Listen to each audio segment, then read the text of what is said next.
Hello बच्चों, आप सभी का स्वागत है हमारे YouTube channel smart mathematics classes में। तो बच्चों आप सभी कैसे हैं? आशा आप सभी ठीक होंगे। बच्चों हमने अपनी पिछली क्लास में एक्सरसाइज 3.5 में क्लास 10वीं एनसीईआरटी बुक का सिलेबस आप सभी को करा रहे हैं। 10वीं में क्लास चैप्टर 3। तो चैप्टर 3 में हमने 3.5 अभी तक कर लिया है। और इससे पहले यदि आपने हमारी क्लास नहीं देखी तो आप सभी हमारे चैनल पर जाइए। हमारे चैनल पर प्लेलिस्ट बनी हुई है क्लास 10वीं चैप्टर ए और क्लास 10वीं चैप्टर 2 और चैप्टर 3 के नाम से डली है हमारे प्लेलिस्ट में। तो आप वहाँ पर जाकर सभी वीडियो को, सभी क्लासों को देख सकते हैं। तो आज की क्लास में हम पढ़ते हैं 3.5 में प्रश्न 4 के अंतर्गत हमें 5 प्रश्न दिए गए थे। 4 तक के प्रश्नों को हमने अपनी पिछली क्लासों में कर लिया है। इस क्लास में हम प्रश्न 5 करते हैं जो हमारा इस एक्सरसाइज 3.5 का अंतिम प्रश्न है। ठीक है ना।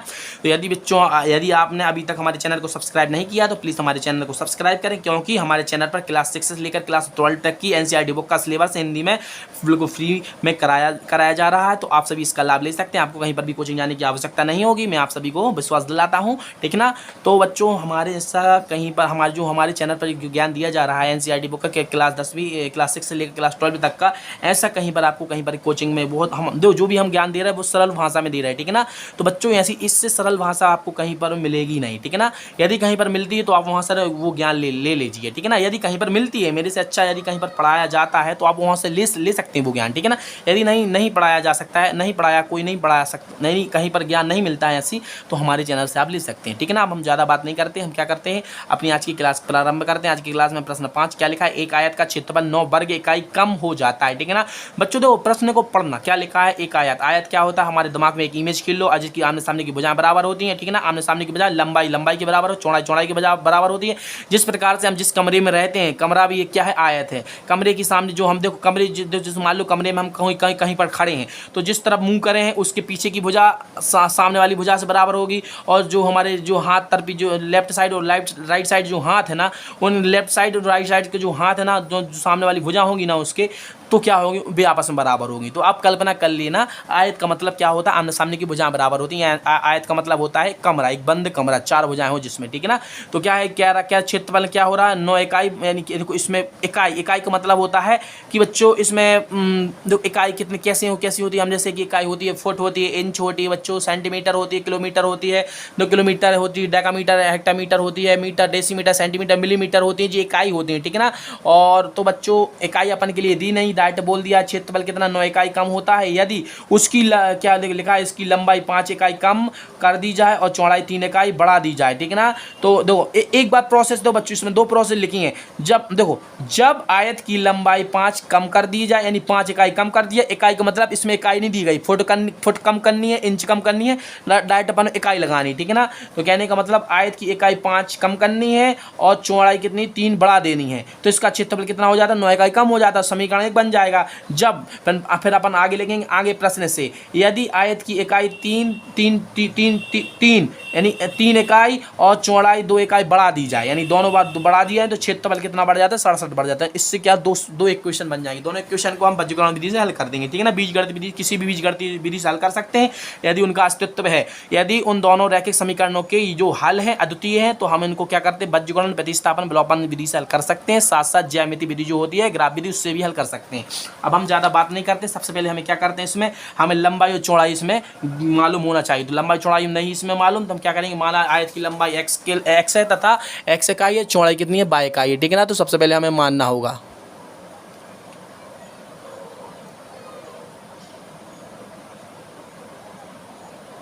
ठीक है ना। तो चलिए अब हम करते हैं, माना 3.5 का हमारा चौथे का 5वां। सबसे पहले माना आयत की, ठीक है ना।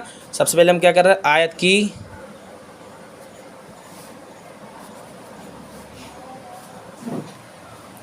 माना आयत की लंबाई x इकाई है तथा आयत की चौड़ाई y इकाई है। ठीक है ना बच्चों। तो यदि आपको हमारी राइटिंग समझ में नहीं आती तो मैं बोल रहा हूँ तो आप नोट करते जाना। ठीक है ना। हमारी राइटिंग बहन राइटिंग बने मत जाना। ठीक है ना। तो बच्चों अब क्या करेंगे, इसलिए प्रश्न से इसलिए हमने क्यों माना, क्योंकि हमें आयत में लंबाई और चौड़ाई के आधार पर हम इसका क्षेत्रफल निकाल सकते हैं। तो प्रश्न में तो क्षेत्रफल के बारे में बात की गई, लंबाई और चौड़ाई के बारे में बात की, तो क्षेत्रफल कैसे निकलता है, जब लंबाई चौड़ाई मालूम हो। तो लंबाई चौड़ाई मालूम नहीं, इसलिए लंबाई चौड़ाई को एक्स वाई मान लिया, ठीक है ना। प्रश्न से जब आयत की लंबाई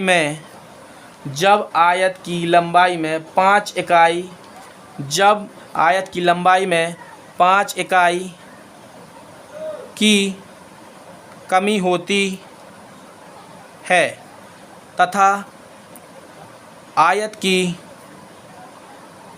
चौड़ाई में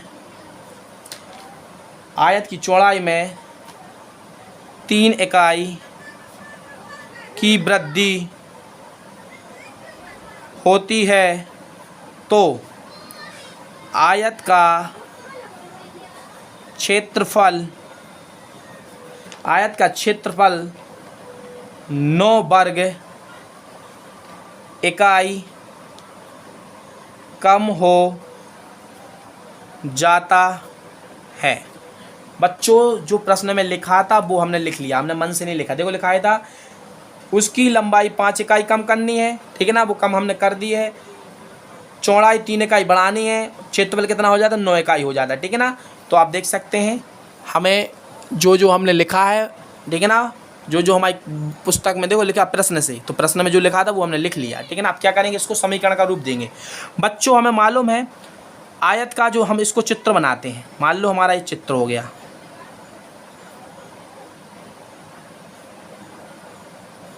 ठीक है ना। तो ये लंबाई है, जो यहाँ से यहाँ पर ए मान लो, इसको बी मान लो, सी और डी।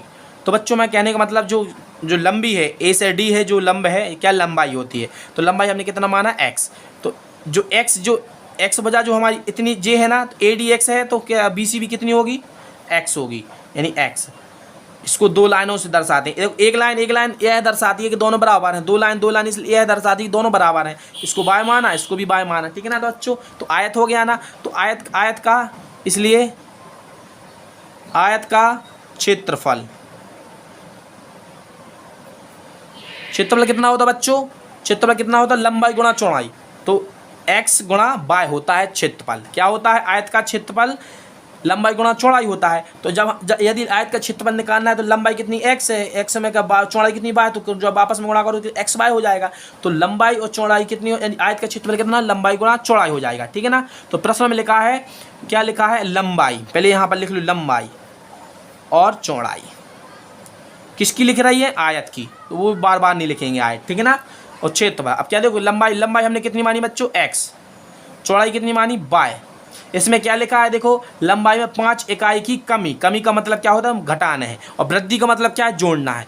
आयत की कितनी घटाना है, 5 घटाना है। लंबाई यानी लंबाई की बात की, लंबाई में 5 इकाई की कमी यानी घटाना है। और लिखा है तथा चौड़ाई में 3 इकाई की वृद्धि का मतलब जोड़ना, तो कितना जोड़ना, 3, ठीक है ना। तो लंबाई इतनी हो गई, चौड़ाई इतनी हो गई, तो क्या बोल रहा है, तो आयत का क्षेत्रफल कितना हो जाता है, 9 वर्ग इकाई कम, यानी क्या बोल रहा है, कम बोल रहा है। तो कम में क्या करते हैं, घटाते हैं। तो क्षेत्रफल कितना है, एक्स वाई कैसे आया, क्योंकि आयत का क्षेत्रफल एक्स वाई होता है, लंबाई गुणा चौड़ाई होता है। तो एक्स वाई हमने मान लिया लंबाई चौड़ाई को। तो क्या करना है, कम करना है, यानी कम 9, ठीक है ना। तो आयत का क्षेत्रफल इतना है, लंबाई इतनी है, चौड़ाई, इसलिए आयत का क्षेत्रफल बराबर लंबाई गुणा चौड़ाई, ठीक है ना। आयत का क्षेत्रफल हमने एक्स वाई, यानी आयत का क्षेत्रफल कितना, इतना है, लंबाई कितनी है, आयत कितनी है, लंबाई की चौड़ाई इतनी है। सूत्र होता है लंबाई गुणा आयत का क्षेत्रफल बराबर लंबाई गुणा चौड़ाई। तो बस इसमें मान रख दो, आयत का क्षेत्रफल कितना है, एक्स बाय -9, ठीक है ना। तो लंबाई की जगह पर कितना रखना, पूरा x - 5 एक कोष्टक में, गुणा है x बाय +3 एक कोष्टक में। बस इसको करेंगे, x बाय -9 आ जाएगा, इक्वल टू बच्चों। तो ये मुझे लगता है आप सभी को समझ में आ रहा होगा, ठीक है। आप देखते जाइए, अगर कुछ कमेंट हो, यदि कुछ डाउट हो तो कमेंट करिए, मैं आपको पूरा जितना भी डाउट है पूरा क्लियर कराऊंगा, विश्वास रखिए। इस आप देखो, अब इसका आप क्या करेंगे, गुणा करेंगे। गुणा कैसा करते हैं, हमने देखो यानी दोनों जो हमारे के जो देखो किस में लिखे हैं बच्चों, कहने क्रमित योग में जो हमारा जो लिखा है कोष्टक में, ऐसा लिखना ही क्रमित योग में कहलाता है, यानी पहला और दूसरा। तो इसका गुणा इसके साथ करना, यानी पहले का गुणा दोनों के साथ करेंगे और दूसरे का गुणा दोनों के साथ करेंगे। तो क्या करेंगे, एक्स वाई प्लस 3x हो जाए, इसका गुणा इसके साथ करेंगे एक्स वाई हो जाएगा, इसका इसके साथ 3x हो, माइनस प्लस क्या हो माइनस 5y हो जाएगा, minus minus so minus plus क्या माइनस 5 दिया 15। तो देखो बच्चों अब इस पूरे को यहाँ पर लाएंगे, ठीक है ना, तो कितना आ जाएगा x y plus 3x minus 5y, यानी जो ये पूरा यानी हम इस पूरे को जो लेफ्ट में राइट साइड ला रहे हैं, ठीक है ना। तो बच्चों पहले ए आएगा फिर इसके बाद ये आएगा 5y माइनस 15, इसको लाएंगे जो प्लस पक्षांतर जब भी करते जो प्लस में होता है वो माइनस का हो जाए, जो माइनस का वो प्लस का, तो एक्स वाई माइनस का हो जाएगा 9 प्लस के हो जाएंगे, ठीक है ना। तो यहाँ पर कितना बच जाएगा 0। अब यहाँ पर कितना 0 बच जाएगा, तो इसको राइट ले लो या लेफ्ट कहीं पर भी लिख सकते हो, कोई बात वो नहीं होती, ठीक है ना। देखो इससे यह कैंसिल हुआ, माइनस माइनस प्लस है तो आपस में कैंसिल हुआ, यहाँ पर कितना बचा है आप देख सकते हैं 3x माइनस 5y, 15 में से हमें कितना घटाना है, प्लस माइनस माइनस होता है, घटाओगे तो 6 आ जाएगा बराबर 0। इसको समीकरण 1 आप देख सकते हैं, समीकरण 1 हमारा बन गया है। क्या बन गया है 3x माइनस 5y, यहाँ पर किसका आएगा माइनस माइनस 6 बराबर 0। तो इसको क्या मानते हैं समीकरण 1। तो यहाँ तक कुछ परेशानी यदि हो तो आप सभी कमेंट कर सकते हैं, ठीक है ना। इसके बाद क्या करेंगे हम आगे प्रश्न से, जैसा इसको किया है अब आगे प्रश्न पढ़ेंगे, ठीक है ना। अब आगे क्या बोलता है,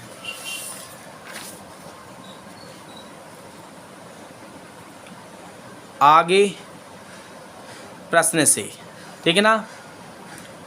जब आयत की लंबाई में 3 इकाई की वृद्धि 3 इकाई की वृद्धि कर दी जाए तथा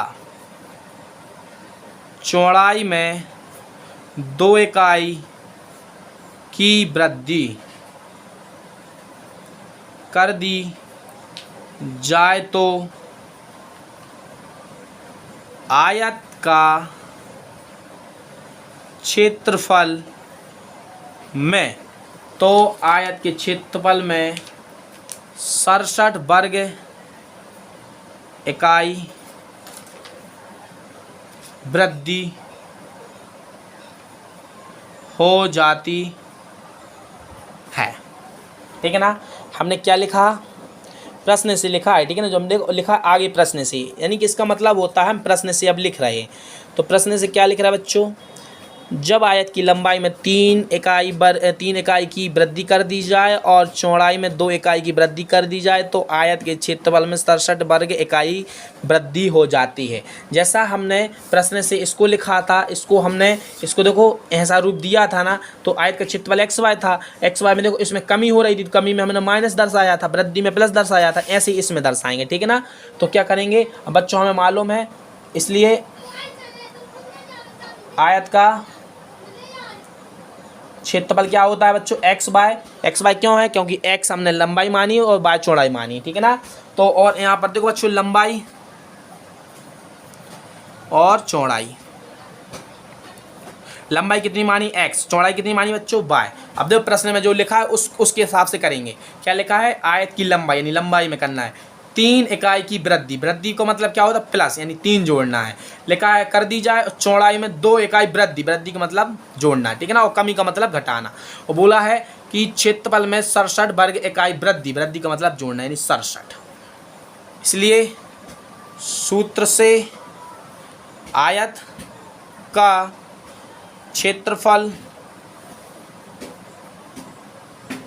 बराबर लंबाई गुणा चौड़ाई, ठीक है ना। हम डायरेक्ट शॉर्ट फॉर्म में लिख रहे हैं। तो आयत का क्षेत्रफल कितना है x y plus 67 equal to लंबाई कितनी है एक्स प्लस 3 है एक कोष्टक में और वाई प्लस 2 एक कोष्टक में, तो x y plus 67 equal to यहाँ पर कितना हो जाएगा एक्स वाई हो जाएगा, यहाँ पर 2x हो जाएगा बच्चों, यहाँ पर 3y हो जाएगा और यहाँ पर कितना 6 हो जाएगा। इसका पक्षांतर करोगे तो एक्स वाई आ जाएगा, 2x आ जाएगा प्लस 3y आ जाएगा प्लस 6, यानी इस पूरे के पास हम इसको ला रहे हैं जो लेफ्ट साइड में राइट साइड में ला रहे हैं, तो माइनस का हो जाएगा, तो एक्स वाई माइनस का हो जाएगा, 67 भी माइनस का हो जाएगा, बराबर में 0 बचेगा, ठीक है ना।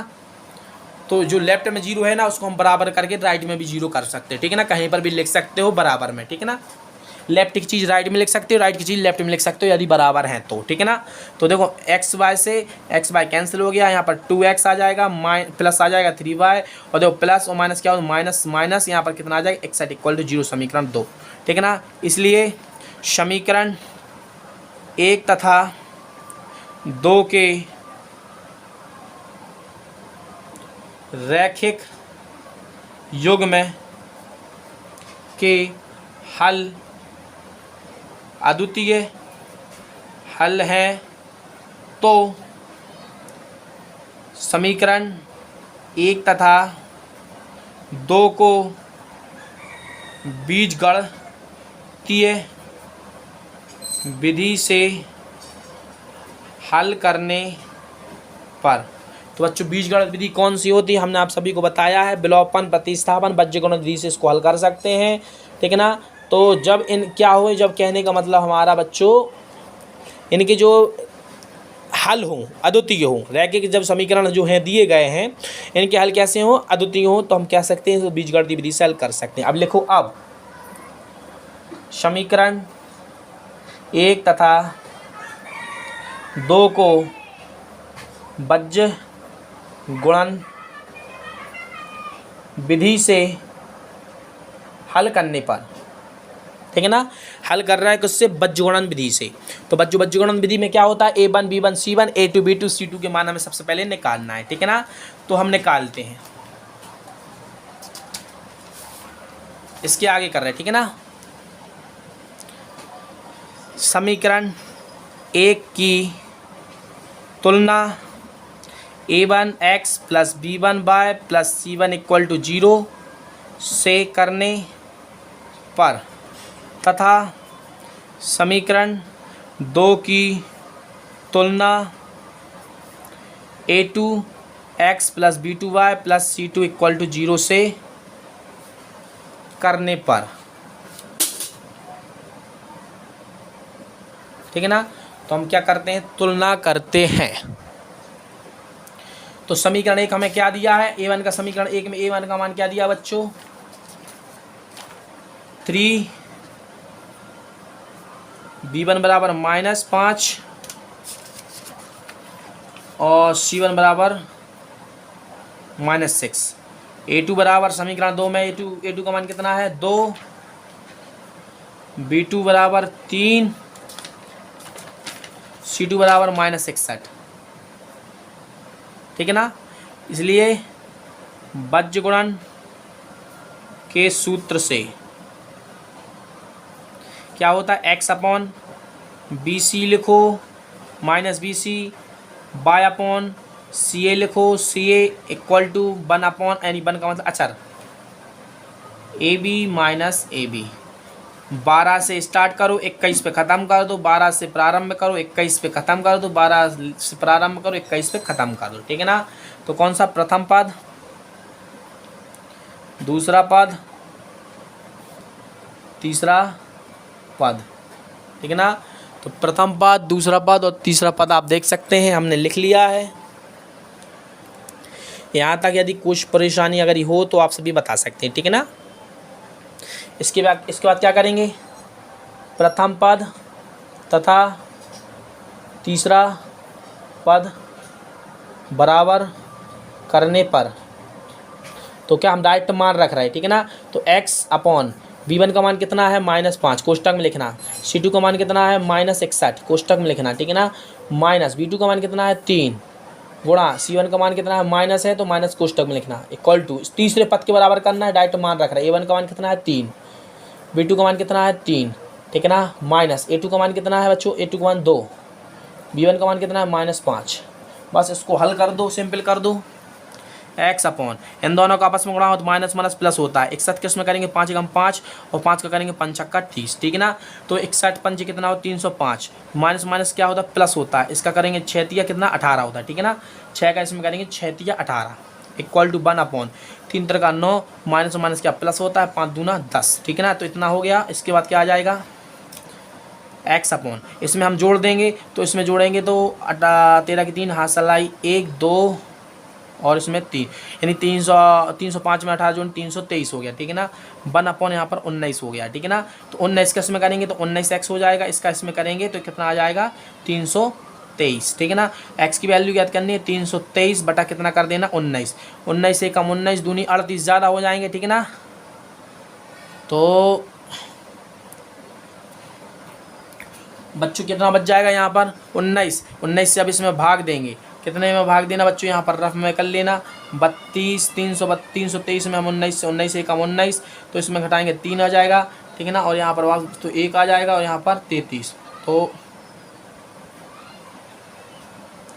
19 से कम 19, 2 की 12 मानी, 12 में से हम घटाएंगे 900 में 3 बच जाएगा यहाँ पर वापस, तो यहाँ पर आ जाएगा 1, तो 13, 3 उतारेंगे तो 19 नम्मा 171, 19 दूनी 8, 19 7 76, 19 19 55, 19 छक्के, हाँ 19 7 19 7 कर लो बच्चों, तो 9 63 के 3 हासिल 6 7 और 6 13, तो 19 7 कितना होता है बच्चों 133, तो x की वैल्यू कितनी आ गई 17, ठीक है ना।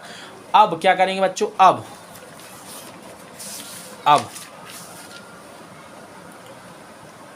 अब दूसरा पद तथा तीसरा पद बराबर करने पर, ठीक है ना। जिस प्रकार से हमने पहला और तीसरा किया है, अब दूसरा और तीसरा करेंगे तो बाय की वैल्यू आ जाएगी, ठीक है ना। हम डायरेक्ट मान रखेंगे, दूसरा पद क्या है बाय, तो बाय डायरेक्ट सी, हम दूसरा पद में C1 की वैल्यू कितनी है बच्चों -6, हम डायरेक्ट वैल्यू रख रहे हैं, ठीक है ना। डायरेक्ट हम दूसरा और तीसरा पद नहीं लिख रहे हैं पहले।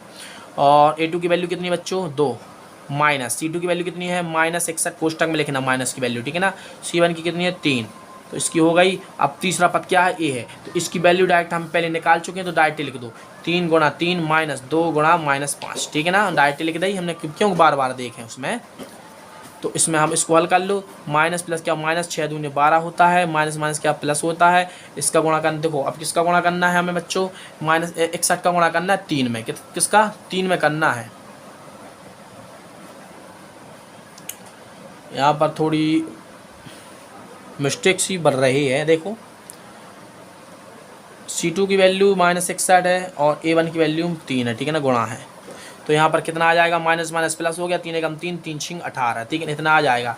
इसके बाद क्या आ जाएगा 1/, यहाँ पर कितना 9 हो जाएगा, इसमें माइनस माइनस प्लस हो जाएगा, 5 दूना 10 हो जाएगा, ठीक है ना, बाय/। तो इसमें हम क्या कर देंगे, घटा देंगे। तो इसमें से कितना घटाना है हमें, 12 घटाना है, तो कितना बच जाएगा 171 बच जाएगा, ठीक है ना, प्लस का 171 बच जाएगा। और यहाँ पर 1/19 हो जाएगा, 19 का करेंगे तो 19y हो जाएगा, 1971, तो y बराबर 171/19, 19 नंबर कितना हो 171।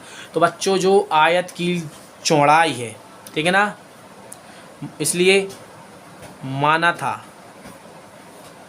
आयत की लंबाई x इकाई, तो लंबाई कितनी आई बच्चों, लंबाई x की वैल्यू कितनी आई बच्चों, जो x की वैल्यू आई वही तो हमारी लंबाई है, तो x की वैल्यू 17 यानी 17 इकाई। तो आयत की लंबाई कितनी आई 17, तथा चौड़ाई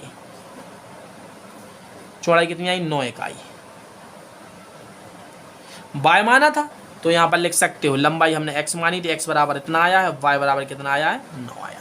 तो बच्चों आप देख सकते हैं हमने जो प्रश्न किया है, हमारा जो 3.5 एक्सरसाइज का अंतिम प्रश्न था उसको हमने क्या कर लिया है, हल कर लिया है। आप देख सकते हैं हमने यहाँ से स्टार्ट किया था, उसके बाद यहाँ पर आए तो x का मान निकाला, उसके बाद हम यहाँ पर आए तो हमारा y का मान है। बच्चों मिलते हैं अगली क्लास में, तब तक के लिए जय हिंद जय भारत।